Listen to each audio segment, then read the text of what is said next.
Good evening, ladies and gentlemen. On behalf of Jay Shaw, Vice President and Head Cultural Outreach, Mahindra Group, Team Vakats, and the Meta Secretariat, a very warm welcome to Mahindra Excellence in Theatre Awards.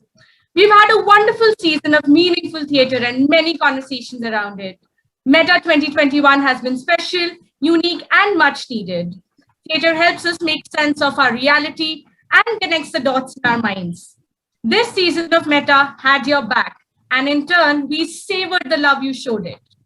Today's conversation will focus on 2017 meta-winning play, Dhumrapaan, which will be followed by the play screening tomorrow at 7 p.m. Indian Standard Time. The Smoker's Corner, Engendering Friendships, Challenging Power. Akarsh, Khurana, Adhir, Bhat, Shubhrajyoti, Barat, and Siddharth Kumar, moderated by Deepika, Deshpande, Amin.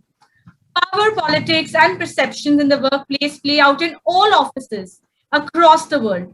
The young, hungry, and restless look to make a mark, often in conflict with their more sagacious seniors who are wary of taking risks and allowing change. Dhumrapaan, smoking, is an exercise that makes smokers invariably bond on balconies, restrooms, or smoking rooms, allowing for conversations across established power, gender, and generational structures, creating unlikely friendships. In conversation with the writer, director, and actors of this meta-winning play, we unpack relationships and workplace tensions around age-old issues of professionalism, experience, and ambition. Introducing our panelists for the day, Akarsh Khurana. He is a theatre and film actor, director, and writer. Also one of India's leading theatre producers, he has produced over 70 plays in the last 20 years, of which he has directed over 25. Akarsh won the award for Best Director twice at Expo for his early work and went on to be nominated 5 times at a national level for Best Director and won once for stage design. Outside of theatre, Akarsh has written screenplays for a few feature films, directed lots of web sketches, 6 cineplays, a television movie, 2 web series, and 3 feature films. Adhir Bhat. Adhir is a Mumbai-based actor and writer. Originally from Kashmir, Adhir has played major roles in more than 60 full-length theatre productions in the last 15 years, consisting of plays in 3 different languages. His theatrical collaborations include work with Shefali Shah, Akarsh Khurana, Makran Deshpande, Ratna Pathak Shah, and Rajat Kapoor, to name a few. Adhir has been part of 3 plays that have won Best Play at Meta. Adhir has also won Best Original Script at Meta for Dhumrapaan. Adhir writes for TV, web series, and films. In 2020, he had 2 new releases, the hit Bandish Bandits series, an Amazon original, and Betal on Netflix. He's currently acting in a flagship series for Lionsgate Entertainment's new OTT platform. Shubhrajyoti Barat is a film and theatre actor. He began his journey in the early 90s with workshops with eminent theatre personalities. He joined Ekjut Theatre Group headed by Nadira Zahir Babbar in 92, where he acted, designed, lights, sets, and music for most of the Ekjut productions between 1994 and 2005. Shubhro won the Meta as an actor in comedy. He directed his first play based on Tagore's Sheshar Kobita with Tom Alter in 2001. He has also directed an adaptation of Arthur Miller's Prize and Song of the Swan. He is known for his acting in Rook, Karma, Article 15, Madam Chief Minister, Saina, and Mirzapur. Siddharth Kumar started his writing journey as a playwright. His very first play, The Interview, which he wrote when he was 26, went on to perform over 100 shows across 26 cities in India and won a bunch of awards. Versions of it were also performed in Johannesburg and Prague. He has written 4 plays, including one for children. Siddharth began screenwriting with MTV and followed it up with Boygiri, a web series for all Balaji. He has developed screenplays for UTV and Fox, and currently has a film in development with Tips, as well as series with Amazon Prime, BBC, and Woot. In conversation with Deepika Deshpande Amin. She is a well-known theatre, film, and TV actress. She has worked with celebrated directors like Barry John, Lilith Dubey, and Mahesh Dattani, and directed 3 plays herself. Her film career sees her effortlessly crossing genres from critically acclaimed films like Ram Prasad Ki Tehrvi and Gonkesh to popular hits like Sonu Ke Titu Ki Sweetie. She bagged the Best Actress Award for a role in the TV series Farman. Her theatre credits include plays like Kanyadan by Vijay Tendulkar and Wedding Album and Boiled Beans on Toast by Girish Karnad, among many others which were performed in India and abroad. This conversation will be followed by a Q&A, so please feel free to send in your questions. Do follow our social media handles to be notified of the upcoming sessions and screenings, and of course the full schedule. Ladies and gentlemen, presenting the Smoker's Corner, Engendering Friendships, Challenging Power, Akarsh Khurana, Adhir, Bhat, Shubhrajyoti, Barat, and Siddharth Kumar, moderated by Deepika Deshpande Amin. Deepika, over to you. Thank you so much, Rima. Hi, everyone. It's great to see all of you here. Hi, Deepika. You're all doing great. Hi. So actually, I am friends with Akarsh and Adhir and Shubhroji and Siddharth. I'm meeting for the first time, but of course, being theater people, we know of each other, we see each other all the time. So it's like I've known you all the time. So I just wanted to tell you that I have seen Dhumrapaan when it was originally done in NCPA long ago. Now I can't remember which year it was. And I saw it again recently before this thing to refresh my memory. And one thing that really struck me is it can be transposed to any place. This doesn't necessarily have to be India. It could be any city in the world. It's because the office dynamics and power play are very much there. And a thing like a smoker's corner has existed everywhere. So my question is to Adhir, how did you zero in on this concept and why this? I think as it happens with a lot of the plays I write, I discuss most of the ideas that I have with Akarsh. And Akarsh was the one who had suggested that he had something in mind, regarding an office and the dynamics that happen within an office and how we could play with it. And that concept was really good, and we had not seen something like that on stage. And I was excited about it, and we started talking about it. And as it happens, Akarsh gives me a lot of inputs about what he's looking at, things like that. And when we knew that we had something that we liked, I started writing based on the inputs that Akarsh gave me. So, and the thing was, there is a certain universality to, like you said, to the concept. So it can anywhere in the world, it's valid. And we felt that a nice thing would come out of it if we set it here in India with one person who's not speaking Hindi and things like that. And we started molding it to the people we knew who would be there in it. At least we tried to mold I tried to mold the dialogues and everything to the people who we knew would be there. And then it started taking shape, and I think the actors then took it to another level. So that's how we actually came up with it. A lot of plays, actually, Akarsh and I have come up like that, like sometimes in cars, sometimes in trains, on failed meeting journeys and all. So we've come up with a lot of things like that. Okay, so now you're saying it was a collaborative effort, you and Akarsh. So Akarsh, my question to you is, all the little nuances. I mean, you can watch it at a very surface level and have a great time, but there is so much more going on under the surface. Everybody's relationship with everybody, the little conflicts, there's so many underlying layers. Now, bringing that out, was that at a script level, or did you workshop it with the actors? How much of it was improvised? How did this come about? So actually, I mean, going back to like how it began, there are two things that we had kind of kept in mind. Okay, one was of course that when B for Drama, who produced the play, Kumar Mishra, Ghanshyam Galsa, both of whom are in the play as well, and Shubhro also acts with them quite regularly. When D for Drama approached me to direct the play for them, Of course, they asked me to direct a Hindi play. I had been directing a lot of English plays for a while, and they wanted me to direct a Hindi play. And what I told them very clearly was that I wanted to do a contemporary Hindi play, because a lot of the stuff that I was kind of watching was a bit kind of stuck in time, and I wanted to do something that was a bit contemporary because that was something I missed personally. The second thing that actually happened, and it's good that Siddharth is over here, is that Siddharth wrote his first play called The Interview, which AK Various produced. And The Interview became our longest running play.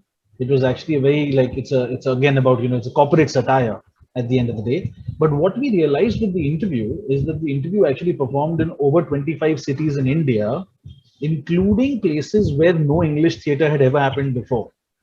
Okay. So it was an English play happening in places like Hisar. And we were on the front page of the newspaper because there had never been an English play in Hisar before that. So what we realized is that the corporate diaspora or the corporate scenario was something that really people connected with, because everybody either had some sort of a corporate connection or had corporate ambitions, or at some point of time had at least gone for a job interview. So I think that what happened is that the moment it was a corporate kind of world, suddenly it reached across the language barrier, and it kind of just took us into corners of India that we had never performed in before.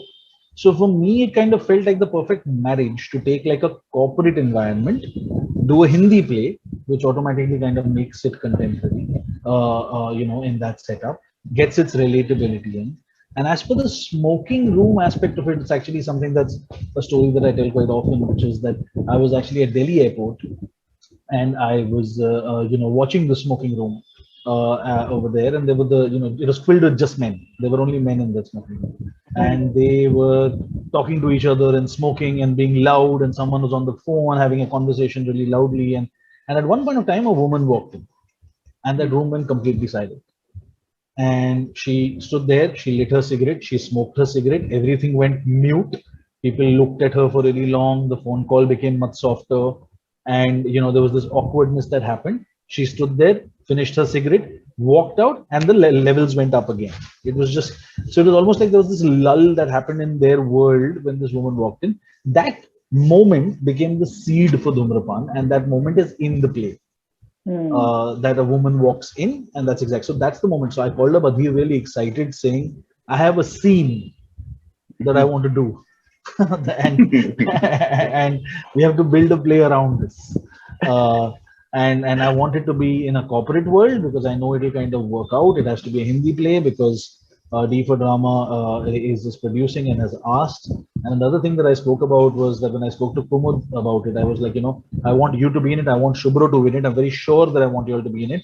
But I also want to bring in a couple of actors that come from my world, which is how Siddharth came in, and Adhir's cousin Taruk at that point of time came in. These were both actors who had worked with me. And I was like, because when I put them over there, I want to see two different schools and backgrounds of acting, clash very clearly to kind of show that kind of a gap. So that's how it kind of happened. And there was this common love for David Mamet and Glengarry Glen Ross and all of that. And I said, Adhir, this is the world we have to create. And yeah, he was sitting in London doing something and sending me pages. And I was shooting in Pune and I was reading pages, and that's how it happened. And yeah, so a lot of the nuances did happen at the script level. And then, of course, once you hand it to actors like, present company included, there's so much that kind of comes in. Like, I mean, honestly, the good thing about Shubhro and Siddharth being over here are those are the only two actors of the cast that have never been replaced. In all the shows that that Dhumrapaan has done, and I think it's been over 60, 70 shows now, every other actor has had a replacement.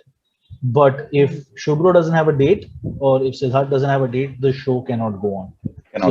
It's great that they're here. So yeah.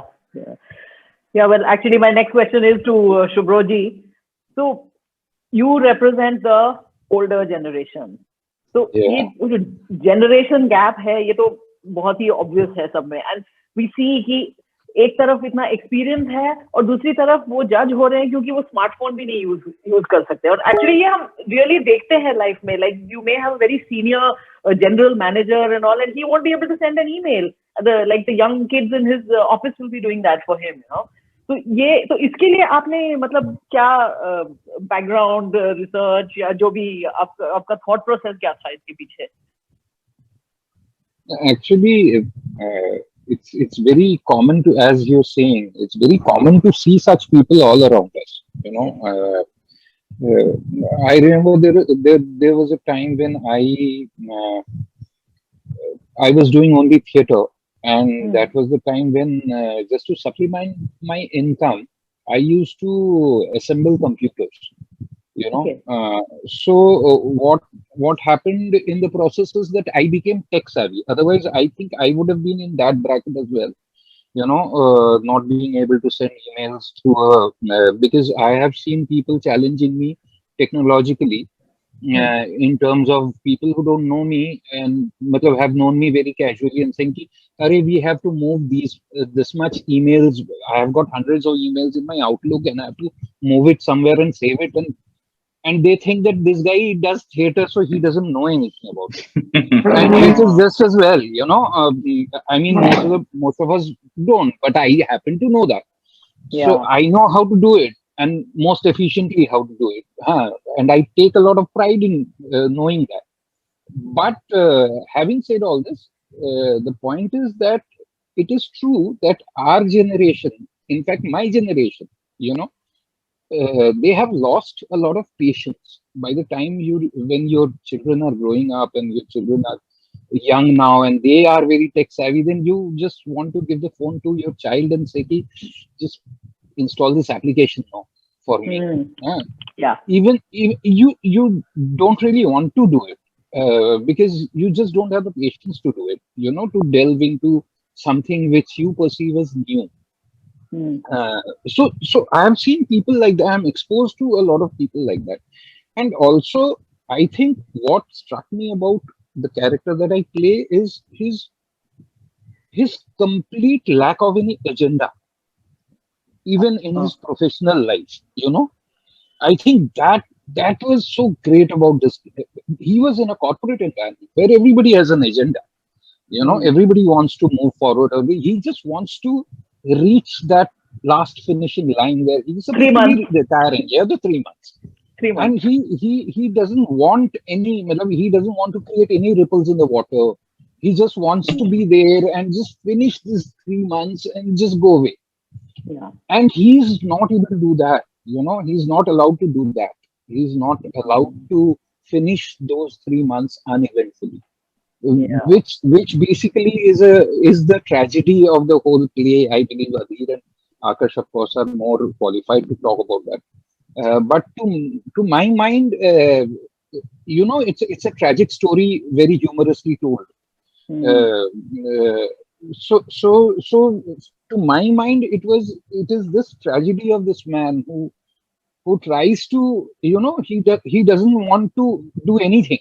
He just wants to be there for these 3 months, and that also for the heck of it. Because if he stays for these 3 months, then whatever post-retirement benefits, that he will get. He'll get that. And he just wants to, so I sort of connected with that part of the character very much. So I think that was the point that was a thread that I could hold on to and then sort of navigate. Yes. And on the flip side of the thing, on one side you have the generation gap with the older people, and then you have the point of view of the younger people. So Siddharth, just like the older people are caught in that trap, the younger people, I feel, are caught in the trap of wanting it all, wanting this comfortable, cushy life, and yet wanting to break out of the rat race. Not only your character, the character of the intern, he says, "I don't want to be part of this rat race," etc., etc. But he's leading a very cushy life thanks to his dad's money. Because if he did not have that, he would be chappal ghisoing and looking for a job at the end of the day, right? Yeah, no, and the tricky thing with him is also he's a good representation of intern culture, right? Because you have a lot of corporates that sort of hire interns and stuff. But there aren't a lot of people who can afford to be an intern, right? They've just gotten out of college, they probably paid money for an MBA loans, etc. And then you have people who are hiring you like, yeah, why don't you just work for free for 6 months and then we'll see how we feel about it. Yeah, and I think well, I don't think necessarily that Owen sort of represents the young people, as it were, because he's also like kind of married, and He's married and he's in he's center married, and he's zone. also kind of become. I feel like everyone else sees the office as a place of work, but their like priorities are, they're interested in a girl, or they're trying to be writers, or they want to retire and everything. But Owen feels like his life kind of is the work. He's kind of maybe staying away from the wife. I don't know. Yeah. So, and like his social life is primarily those guys he gets to hang out with in that smoker's room. It's a very and like he has this really strong but strange relationship with Shubhro's character Eknathji. So that's an interesting sort of space where I feel like Owen is kind of a weird product of this corporate world. He's completely embraced it, but he doesn't know what that means, and kind of makes him a kind of a weird person, even though he's kind of a weird person himself. Yeah. But yeah, I mean, I think for sure, like if you look at the characters, and the other character played by Sarthak, who plays the character Saurabh, he's someone who's like, it's one thing that the show really underlines is, unfortunately, these people probably spend more time with each other than they do with their loved ones or their families and stuff in a year. And so like it's inescapable that you're looking for a partner, a romantic partner in the office, because these are the people you hang out with, right? We all office say that. Wife. Yeah, and we talk about how relationships at the workplace not the best idea, but like, where do you meet people? Especially if you're working constantly, these long hours and stuff like that. So I think the play really sort of underlines those aspects of people who just get into the workplace, and what that workplace kind of ends up becoming for these people, because they just spend so much time there, even if they wouldn't necessarily think going into work, oh, this is somewhere I would like to socialize, or this is somewhere I would like to find someone I fall in love with, or this is where I meet my best friends. It inevitably ends up being that because of sheer math of time spent there. Yeah. So, and another observation I had is the class disparity. You have the guy from the small town. I mean, and this question is open to anybody who would like to answer. The guy from the small town and the city slicker, English speaking versus Hindi speaking. I mean, he may speak excellent Hindi, but just because this guy can jhado his English very well, he is considered more capable, perhaps even in the eyes of the boss. That disparity also comes across very clearly. Akarsh? I think that was also conscious on our part, because we wanted to have characters that are, by the way they behave and what they speak, you can identify who they are, instead of someone telling us that he's from here or she's from here. We always try to do that thing where what they are doing, usse aapko us character ke bare mein pata chale, rather than someone specifying it. And that was one of the reasons that we wanted to have like a different range of people who are from different but what also happens is that we all have come across people. Like, I've always been in a boarding school. I was in a boarding in Dehradun. I was in boarding when I was staying in the Xavier's hostel. Then I've always stayed outside, and I've always been in positions where people from all facets of life come, and they all come together, and somehow very strange relationships are formed between people you'd never think who are friends. And I've always found that aspect a very interesting aspect of. And especially in Mumbai, I've always found that very interesting, and that's what we were trying to do. That we're not trying to force any comedy anywhere. What is the maza that can come out of two very different people from different backgrounds coming together and interacting, and what are the sparks that can come out of that? And that was our main aim, and it also gave us a very different view from a character that a city guy would be very, very chilled out in front of a girl, while the guy who's from a small city, he has a very different approach towards how he has to talk to someone who's a girl. So I think that was the idea behind it, that it gave us a bit of color and gave color to the characters. Yeah, and a lot of the plots hinge on that, right? someone like a Saurabh who's so new and has never been with a girl, whereas you have people like someone who's younger than Saurabh, played by Taruk, who is been with a lot more girls than he has a lot more experience, a lot more open, with the opposite sex, and has gone further with it. Like, so, and suddenly someone from that world being transposed like information, and no, you got to be open, you got to be aggressive, you got to be, and someone who doesn't know how to process that, and that leads to a lot of confusion, a lot of misunderstandings, and how corporate culture sort of sometimes can feel very imposed on people. You have new HR rules, and a lot of people don't understand it. And sometimes when these different people who don't understand, they get together in this smoking room, which is kind of a safe space where you can say anything. Everyone says things from their very strong personal perspectives about these rules, but like they can be misunderstood and misinterpreted because of the varying backgrounds that they come from. So exactly. and that's where a lot of conflict from this play comes from. Yeah, I wanted, another question of mine was going to be, why are there so few? Why is there only one woman? And she is actually the catalyst for this whole thing that happens. And are you trying to depict this in a way like a boys' locker room where, as you said, where anything can be said, and that one woman comes in, as you said, Akarsh, where you got the inspiration for the germ of the play. The one woman comes in and the whole situation turns very awkward. And also because of the differences in the culture, what a woman may accept from a cool city-bred guy, she may be okay with him putting his arm around her. This funny, shady kind of guy from a small town. I mean, I don't know, maybe signals are not read properly. That is also a cultural difference, right? Do you feel that?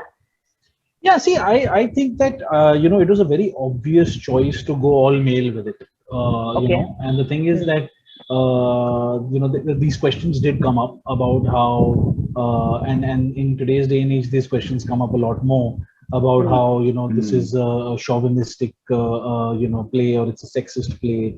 And my answer always was that it was always meant to be. It's actually kind of taking the piss of that situation. It is, showing you it's actually kind of like, it's also a little bit of a critique of masculinity. If you look at it in a larger picture, it's about these guys who kind of, think they're the kings of their own little kingdoms, and they come here and they kind of bitch about the world, and they, bitch about work, and they talk about women, and they talk about hooking up with women and stuff like that. But they're all actually so frail, internally. They're all so conflicted. They're all actually reporting to, three of them are reporting to a woman, in that manner, like whether it's their wife or, and they have their own personal problems that are happening. But it's also to kind of show that it's such a facade, right? At the end of the day, for all the progressive talk and for all the machismo, you get awkward when a woman walks into a smoking room, because you're actually regressive. You're actually, not able to process that, or not able to still be cool with it. There's something so like regressive about it as men, in that sense. And it was, yes, I think the boys' locker room situation certainly comes into play, where it's a safe space in that sense. Like, at least it's the illusion of a safe space, right? That you've walked out of your cabin or your office cubicles, and you've come to a place where apparently no one is listening, right? But the thing is that even there, the politics is kind of, playing out in such an interesting way. And I mean, like, if you look at say Shubhrajyoti and Kumud's relationship, which is Eknath and the boss, right? I mean, it's just that power play. And I mean, of course, that power play is there a little bit in the writing, but honestly, that power play purely came out of the way the two men were playing the part. Whether it was, on the floor, about how they're going to react to each other, it's about, who's sitting in whose place, and stuff like that. And it's almost like, how petty are you really at the end of the day? Like, how many lines are you drawing in a place which is actually not even the office? You're supposed to be here for all of 5 to 10 minutes, to come and kind of smoke a cigarette and just, do a little bit of banter. And even in that, there is so much, there's so much competition, there's so much grandstanding, there's so much politics over there. So it's almost like kind of from the outside, a mild mockery of, the manliness of it all in that situation. And as for what happens with the girl later, of course, that's open to interpretation. I mean, it's not kind of making any comment about how his, seduction techniques or his flirtation techniques were. But it was also about what Siddharth said. It's about, it's so easy to get carried away because of misinterpretation or misunderstanding, because you all come from different backgrounds. How do you talk to a different person? It just shows in body language and in terms of whatever your opening line might be. And at some point of time, there's a very strong kind of word of caution over there, which is also extremely topical in its nature. That that you can do all the guy talk that you like in your locker room, but out in the real world, there is a certain protocol when it comes to interacting with women. So I think there's a lot of that underlying stuff, and what I really like, and it's something that Adhir and I and even Siddharth and I have tried to do with a lot of the content, is that there's a lot of statements being made through comedy. I'm not a fan of content that is only making a statement. I always find that it's more effective if someone's come and watched a show, has enjoyed it thoroughly, but has walked out thinking, oh, hey, wait a minute, did this also have that subtext? Or was that also what I was supposed to take home? Oh, 1 minute, okay, there's that going on as well. So I feel like that lingers. Anything that lingers, I feel, is far more effective than something that's kind of, jamming statements down your throat. And I do believe that the success of Dhumrapaan and Interview, for example, lie in that. They lie in the accessibility of it, in the everyday nature of it, but they are not shallow. Yeah. That's true. Yeah. Those people watching, if you have any questions, please do type them in Facebook and YouTube, and we will take questions as we go along. My question is now to Shubhroji. So your character has this, though he does have his own pathos and the seriousness of his life, he is a very humorous person deep down inside. And this whole chemistry that you have with Kumar, he's trying to be very nice, and when they're talking in that Hindi big word that they're trying to use, so Kumar says something, and so it gets into a game of one-upmanship. But even though you don't intend it to be that way, so how did you work out the timing? Because that entire little bit works on the comedic timing of the two actors. So that's quite amazing. Please tell us a little more about that, please. Yeah, actually, I guess it's got a lot to do with Kumar, being the kind of actor that he is. Yeah. As far as I'm concerned, I think what also it was very basic for me that what must be going through this guy's mind, that there is this boss of mine who's my age, correct? He's my age. So this whole ego of how is he superior to me is just maybe because he got lucky in life. That is why he's gone ahead and he's my boss today. Otherwise, how is he superior? I know Hindi more than him. My Hindi is better. My vocabulary is better. I know a lot. I read 3 newspapers in the morning. So I know more than him. I'm in no way inferior. This might be a thing that is going on in his mind, somewhere in the back of his mind, but at the same time, that guy, the reality of the situation, which he's also very aware of, is that this guy is the boss and he can fire you at any point of time, and you don't want that happening, let alone firing. He is so eager to be, for example, right in the very first scene of the boss walking in, he almost changes sides. When the boss starts firing, he gets up and walks to the other side. He shuffles over to the boss's side, as if I am in your team.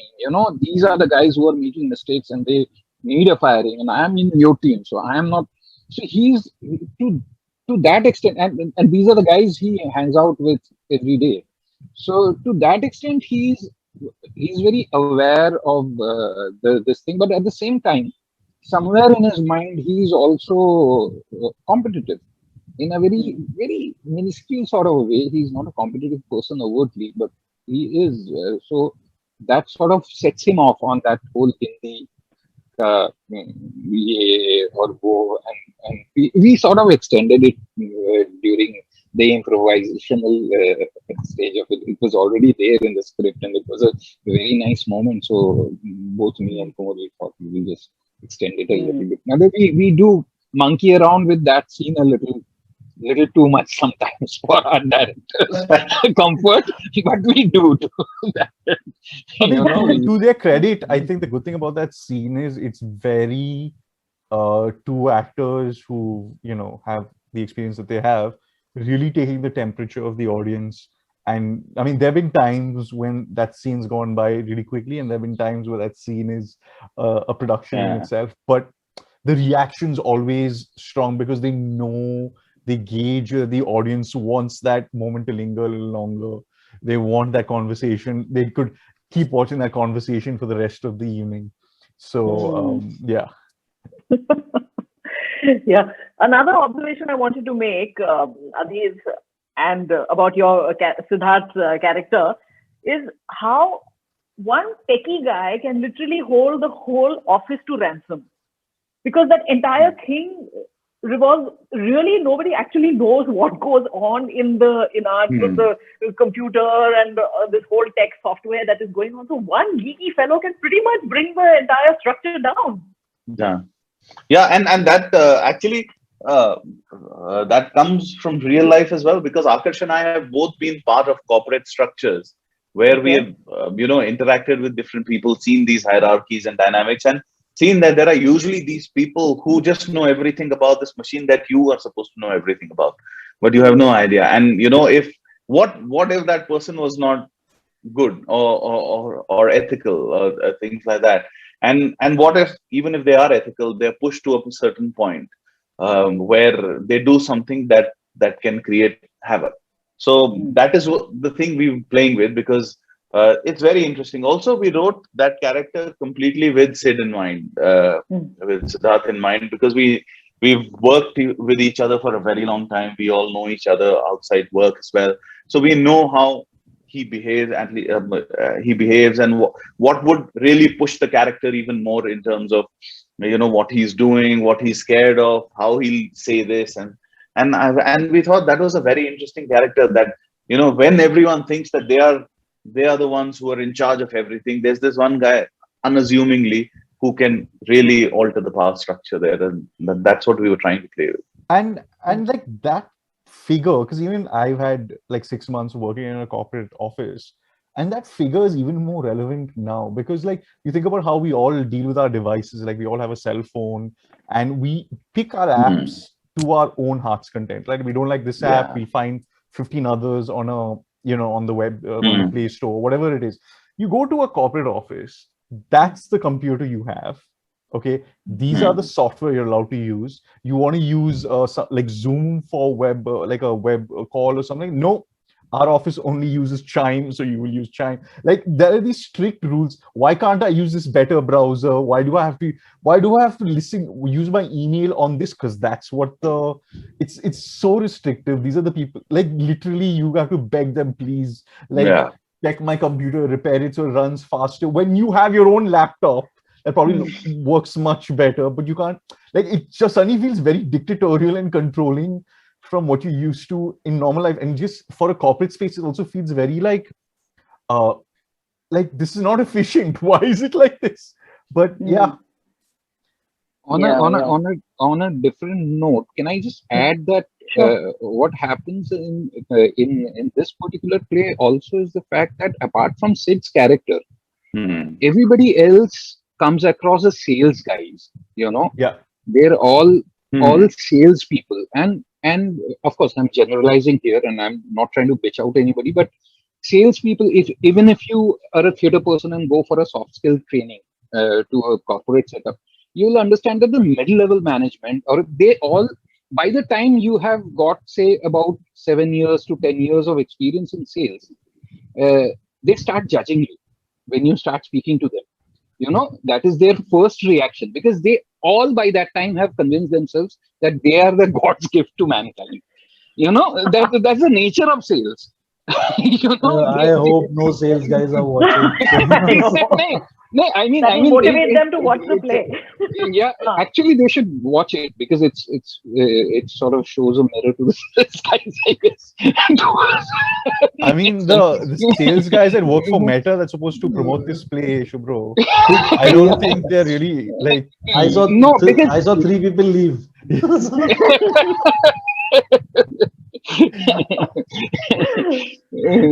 Yes, but there is that very divide between the management and the techie guys, and like we see in actors also. You have in our theater world, you have the actors and you have the crew, and I mean, there's some different body language, and different stress, right? Because they have to hit targets. Like I'm like, yeah, really stressful, really stressful. I just have to make sure no one has a virus in the office.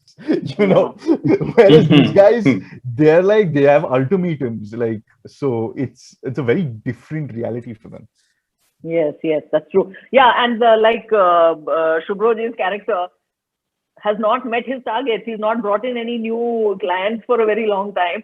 Yep. He manages to introduce a virus into the Yeah. I'm giving out spoilers. Yeah. And that again brings in the old school, that he doesn't have a smartphone. He can't keep his pictures on the phone, things like that. Talking again about the generation gap, I was thinking about Kumar's character. His character is also very much a victim of the same situation. Even though he is the boss, his son thinks he's an ass and does not give him the respect he feels that he deserves. The underlings in his office quietly laugh at him behind his back, and he's very well aware of it. So he keeps getting that insolence from everybody at every level, in spite of him being older, richer, and the so-called boss in the whole situation. Yeah, I think the difference really is just wealth, quite honestly. I mean, it's just that. I mean, I think it's that situation that has kind of, where he has kind of risen up the ranks for however he has, or whether he's inherited it, but he is like what Shubhro said was right, in the sense that technically he's a similar guy in a suit, right? And in fact, maybe Shubhro's Hindi is better. So, so there's a weird kind of, battle for superiority that's happening, which brings in the whole classist element, right? It's also the hierarchy element, that I am the boss because I am called that, in that sense. Whether you are competent enough to be or not, whether you know how to manage your affairs back at home, those are all different problems to deal with. But there is the arrogance that comes with the fact that he is in a position of power. Yes. And I must tell you that there are times, because Kumar is a busy actor, there are times that I have played that part, and there is a wicked joy in coming in and insulting them. Yeah. There is a wicked joy coming there in your suit and looking them up and down and treating them like the scum of the universe. Like, how are you even talking to me? Like, what, I mean, it's like whatever I couldn't do in the rehearsal room as a director, I could do there on stage, and get away with it, be condescending. But I think it's just that. I think it's really just and that's where the whole, the power play comes in, right? It's just about whether you deserve it or not is not the point.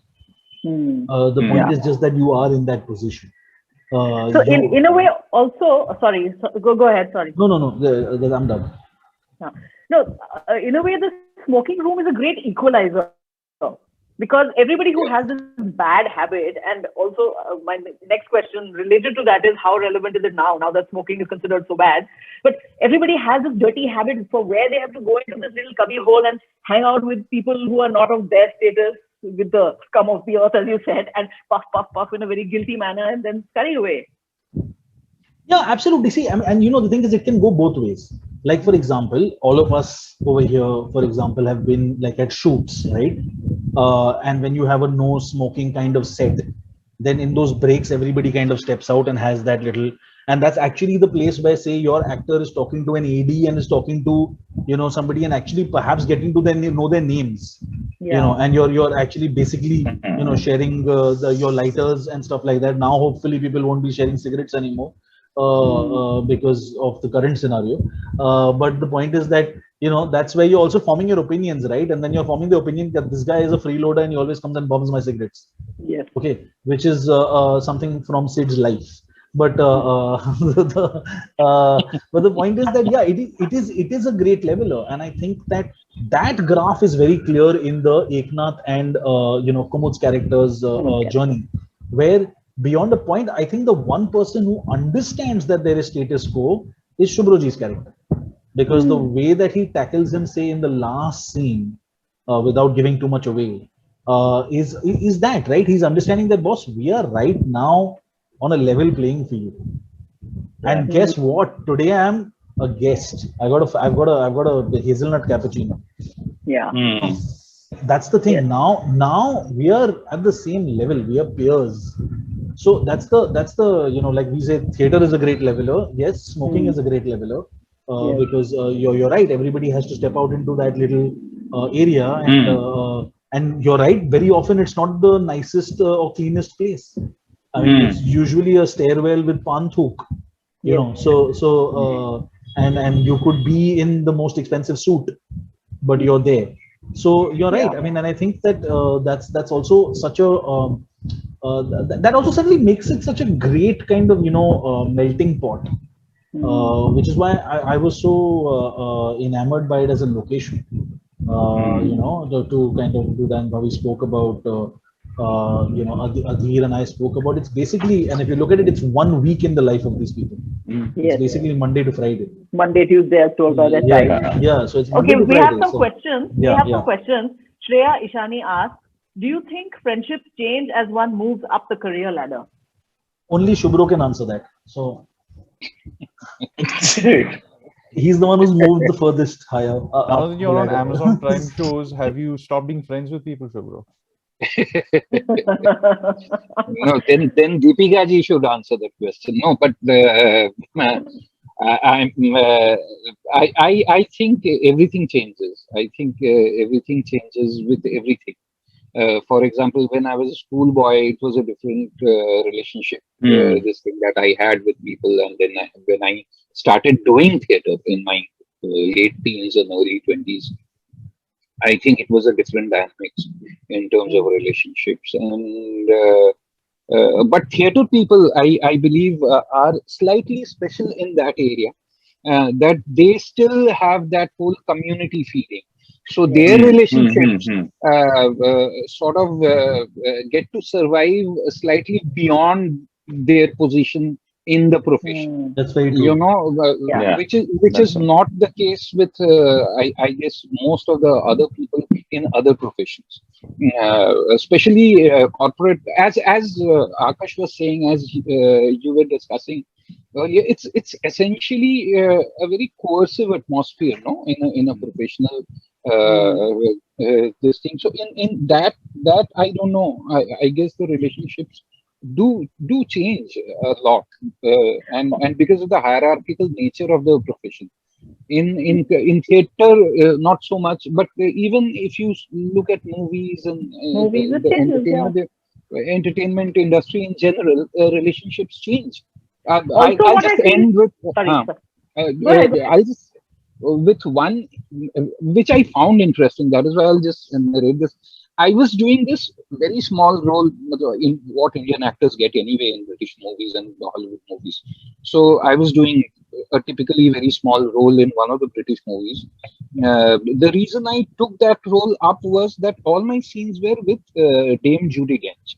You know, so that was this thing of so 4 or 5 days I shot with them, and we were talking, and she was talking as if she had known me for years. And I was talking to her, and I was wondering, and we shared a lot of personal life experiences. We talked a lot about theater, about film experiences, and she shared a lot. And I was thinking that this would never happen in an Indian context. If I was working in a Hindi movie in that small role, but I happen to be working with the leading lady or the leading man of that movie, then we would never share that kind of a rapport. Which comes from the inherent insecurity of the film industry that we survive in the Indian context. I don't think that exists there, because there the things are much more professional. I'm not going to call up Judy Dench tomorrow just because I have a number ki kaam nahi hai, mujhe kaam do na. I'll never do that, right? But stars from here might suffer from that fear that if I get extra friendly with this guy, tomorrow he might call me up and say ki Salman bhai kaam do na. Calm so you never know, that might happen. So I guess the relationships change because of those small details. I think I digressed a lot. No, and also my observation is also that people's perception of you changes as you move up the ladder. Yeah, that's true. Arey, ye to bada aadmi ban gaya hai. So anything innocently also you might say, like if you're actually shooting or whatever, arey tu to bahut bada ban gaya hai. Tu to office mein bada busy rehta hai. That is also what sometimes happens. Man, when you're in a corporate setup, when you end up becoming your colleague's boss, and you end up having to be responsible for their performances when you weren't really that situation, and vice versa, it's suddenly a very different situation. So yeah, I think especially a corporate setup and where there are these very clear hierarchies, like equations can change very suddenly and drastically. Right. The guy who was your pal and you were bitching about the boss with him, now he's your boss. And he knows what you're all about and the little tricks you do to get out of work. Okay, another question, and this actually relates it's from Divyanshi. She says, do you think many people recreationally take up smoking to be part of the club? And my question added to this is, now that smoking is considered a no-no, how does this come into the entire equation? I think, yes, many people do that, isn't it?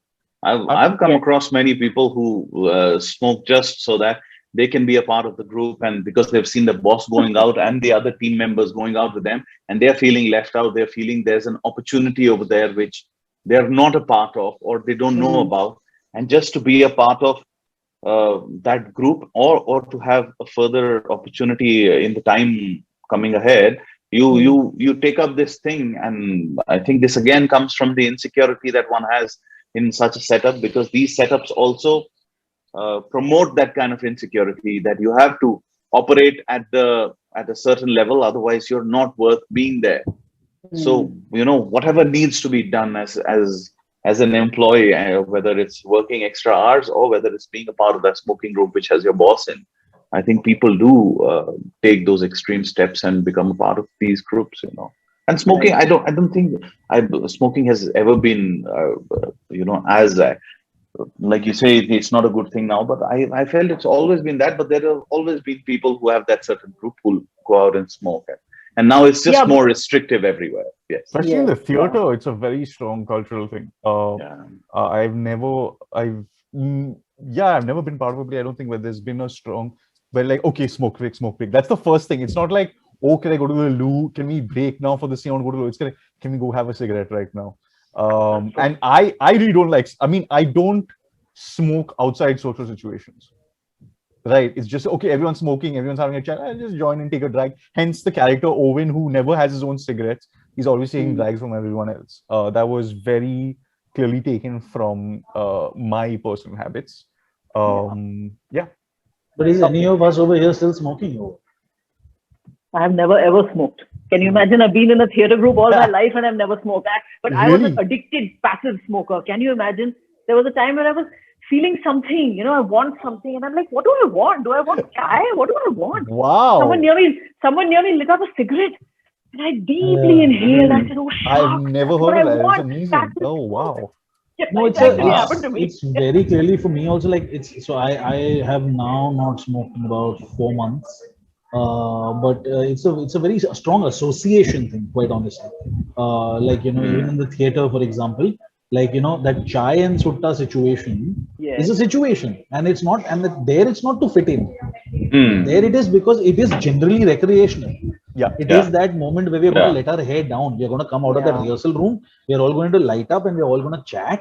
Yeah. And it's going to be like, it's the thing to do in that sense. And it is recreational. Over there, for example, in the theater, it's not because we want to fit in. Because you don't need to in that You sense. don't need to. You don't need to fit in. You already fit in. But there is that association. Like it was a point after that game, I could not drink my tea at a rehearsal without a cigarette. Then it would be Yeah. like, okay, oh, okay, like I'll have to have a juice so that I don't smoke. So it's that.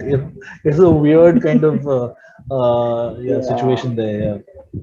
Okay, one thing I want to ask you, the Mumbai theatre community has been accused of being very closed. Like I've come across many people who wanted to get into the theatre circuit and all, but they say everybody works in their own little group of friends, cast among themselves, work amongst themselves. So how much do you feel you're in your comfort zone by doing that? Working with people rather than like they do abroad, just give out an open casting call or whatever like that. I'm going to deflect this also eventually to Shubhraji only because he's seen the most theatre over here. Also, no, I'll give a preamble before he answers, which is that I do feel that there was a time it was closed and I think it has opened up. And I think that the general, even in terms of, for example, not only is it closed from the outside, it also used to be fairly feudal. Very very fixed, the camp kind of situation. Yes. And I think that it's opened up a lot. I think there's a lot more fraternizing. I think there's a lot more this is me, I think, because I mean I started with something like Thespo, right? So and then suddenly you're like, okay, there are people from all over the world who've never done theater before coming, all over the country coming in and doing it. So it's kind of opening up, and a lot of them do turn into like regular theater goers. But again, I think that this has been a transition, has taken a long time coming. But again, no one better than Shubhraji, because he's been now from the age of like in his early 20s or even earlier, he is the Mumbai theatre scene. So he needs to tell us. Thanks, Akarsh, for defining my age. But yeah, I just said from the 20s, man. I yeah, mean, you could be yeah, 34. It's 14 years ago. So. no, but if you look at Bombay theatre, and especially if you look at Hindi theatre, how it started in Bombay, is basically immigrants theatre. People who used to do theatre in Delhi, they landed up in Bombay to work in the media, and since they were getting work off and on, they decided that they will form groups and they will start doing theatre. Yeah. That is why. So they were basically replicating or reproducing the plays that they actually did in Delhi. They were sort of recreating those productions only. So I think that changed with Dubey. Just to give you a little bit of Bombay theatre history, with the Hindi theatre history, that changed with Dubey. Dubey was the first person who sort of caught on to local boys and girls who wanted to do theatre, I think, but Dubey's theatre was, of course, much low key. It was not the kind of grander theatre of, say, an Ang or an Ekjut or all these big groups which had formed because of ex-NSD people and all who were doing a lot of work in the media. They came down to Bombay. So that theatre. So it took, but I think what has happened, and I completely agree with Akash that it has opened up lately much more. Thespo being one thing which he mentioned, I think that is one of the important steps. But I think what has happened in the last quite a few years, in fact, is that there is this urban indigenous Bombay theatre which has moved, northwards. If you see, and they started with Rage, Rajit Shernaz's group, Rahul Rajesh, Shernaz Nadir. They started doing a kind of theatre which was English in language, but it was very Bombay in character. Yes. It was not the kind of English theatre that was happening before that. Or taking maybe, place from the West and replicating them. Yeah. Or even the kind of comedies that, say, Shernaz's father's generation was doing, Bajor Patel and all these people were doing. even those, or even Alec Padamsi was doing it sort of, transitioned into plays which, and I think AK Various took up that mantle very well after that, because by the sheer number of the sheer number of plays that they produced, and they a play which is including Dhumrapaan, although it is not produced by AK Various, but there is a significant contribution. It's basically a collaboration, and with also bringing the subject back to India and having more homegrown indigenous plays. Yes, guys, we just have one minute left. I'll take a quick question. Any of you can answer it in 1 minute. From Arpita Sharma, what do you think of the current work environment, work from home? Quickly. I mean, it's great. I never have to step out. All writers love it. All writers love it. I think everyone else hates it, but the writers love it because it's it gives them their space, gives them their time, and not many unnecessary meetings. I miss rehearsal. Yeah, I do miss rehearsal. I miss rehearsal. I really miss rehearsal. I miss the time. Yeah, absolutely. Okay, this has been lovely, guys. Thank you so much for this wonderful chat. And I urge everybody to watch the play Dhumrapaan tomorrow at 7 p.m. at this same place. You won't miss it. You won't regret it. It's a great play. You'll really enjoy it. And I mean, one question I wanted to ask you is, did you intentionally end it on a positive, hopeful note? And I know you did.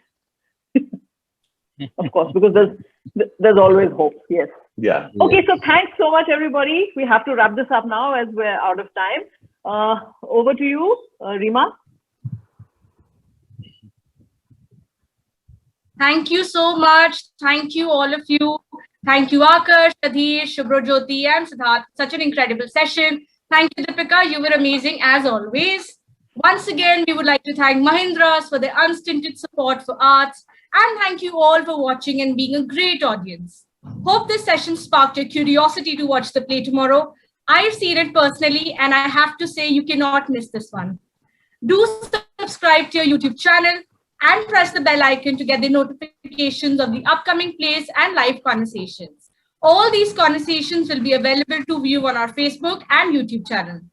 Please do log back at 7 p.m. Indian Standard Time tomorrow for the screening of Dhumrapaan, directed by Akarsh Khurana and produced by Kumar Mishra and D for Drama. It is a satirical comedy about the inevitability of the corporate rat race and how we cope with it, interspersed with black humor, highlighting what we make our throat and lungs undergo as we deal with our stress. Thank you once again, and see you all tomorrow.